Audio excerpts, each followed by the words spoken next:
जय जिनेंद्र। पिछली क्लास में हमने श्रावक के 5 अणुव्रत के बारे में समझा।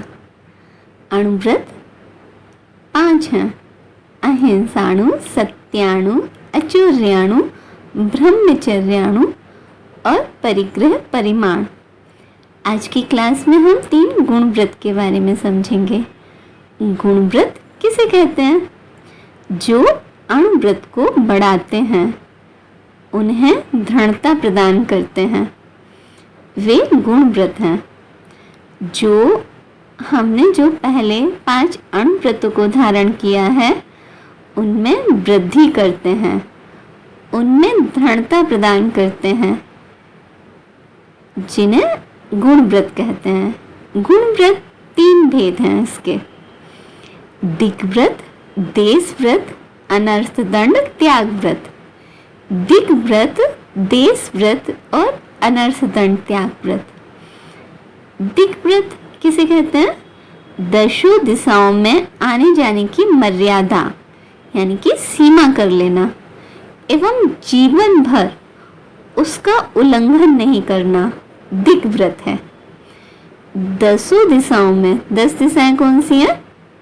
पूर्व, पश्चिम, उत्तर, दक्षिण, ईशान, आग्नेय, नैऋत्य, वायव्य, ऊर्ध्व, अधो।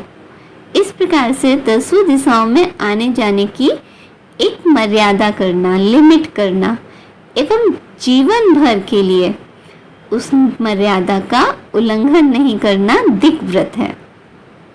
जैसे जीवन भर के लिए हमने भारत से जाने का त्याग कर दिया, बाहर जाने का त्याग किया, उसे दिग्व्रत कहेंगे। देशव्रत, दिग्व्रत में जो हमने सीमा की है, जो श्रावक ने सीमा की है, उसमें कुछ दिन, कुछ माह, कुछ वर्ष आदि के लिए आने जाने की सीमा और कर लेना, मतलब और कम कर देना, ये देशव्रत है। दिग्व्रत में जो हमने सीमा की, मर्यादा की, उसमें भी कुछ दिन, कुछ माह, कुछ वर्ष आदि के लिए आने जाने की सीमा और अधिक कम कर देना, ये देशव्रत है।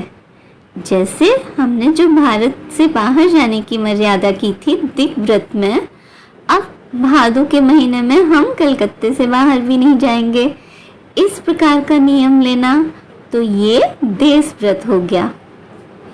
अनर्थ दंड व्रत, बिना प्रयोजन, पाप कार्य को अनर्थ दंड कहते हैं।